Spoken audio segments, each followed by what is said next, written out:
नमस्कार।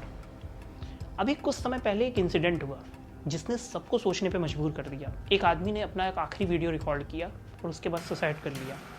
कारण था उसकी पत्नी और उसके मैके वालों ने उसे कुछ इस तरीके से परेशान किया कि उसके पास आखिरी रास्ता से सुसाइड करना ही बचा। इसके बाद सिलसिलेवार ढंग से एक के बाद एक कई ऐसे केसेस आए जिसमें पुरुषों ने अपना आखिरी वीडियो रिकॉर्ड किया और सुसाइड कर लिया। एक अन्य घटना में एक आदमी को उसकी पत्नी ने घरेलू झगड़े के बाद इस कदर मुक्का मारा कि उसके आगे के 4 दांत टूट गए और नाक से खून आने लगा। जब उसे लेकर हॉस्पिटल गए तो डॉक्टरों ने उसे मृत घोषित कर दिया। लखनऊ का आपको वो फेमस थप्पड़ कांड तो याद ही होगा जिसमें एक लड़की ने बीच चौराहे पर एक ऑटो वाले को लगातार 22 थप्पड़ मारे थे और पुलिस ने उस ऑटो वाले को ही जेल भेज दिया था। वो तो किसी ने उस इंसिडेंट का वीडियो वायरल कर दिया था, जिसके बाद उस ऑटो वाले को पुलिस ने छोड़ा और उस लड़की पर केस दर्ज किया। और सबसे लेटेस्ट तो अभी महाकुंभ में एक लड़की ने कांटों पर लेटे एक बाबा को ये कहकर इंसल्ट करी कि आप तो बाबा हैं, आपको पैसे रुपए की क्या जरूरत है। मैं सिक्के को नोट में कन्वर्ट करके दे रही हूँ, जल्दी लाओ। लाओ।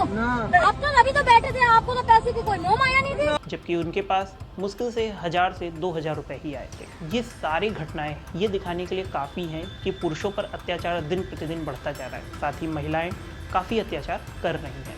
पर रुकिएगा, अभी किसी कंक्लूजन पे पहुंचने से पहले कुछ और घटनाएं भी जान लेते हैं। 16 दिसंबर 2012 की वो रात तो आपको याद ही होगी जब दिल्ली में एक शर्मनाक घटना हुई। दिल्ली में एक चलती हुई बस में एक लड़की का गैंग रेप किया गया। उसके बाद देश भर में इस बारे में काफ़ी प्रोटेस्ट हुए।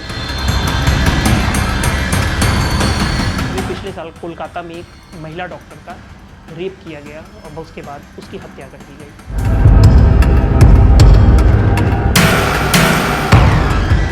एक अन्य घटना में एक आदमी ने अपनी न्यूली मैरिड वाइफ को अपने 2 दोस्तों के साथ फोर्सफुली फिजिकल रिलेशन बनाने के लिए मजबूर किया। एक स्कूल जाने वाली लड़की ने इस वजह से सुसाइड कर लिया क्योंकि पड़ोस में रहने वाला अमीर रसूखदार का बेटा उसे रोज़ परेशान करता था और अमीर होने के कारण कोई भी उसका विरोध नहीं कर पाता था। महाकुंभ में ही एक इस तरह की घटना हम लोगों को और देखने को मिली, जहाँ पर एक माला बेचने वाली लड़की के पीछे भीड़ इस कदर पागल हुई कि आखिर में उसे कुंभ छोड़कर ही जाना पड़ा।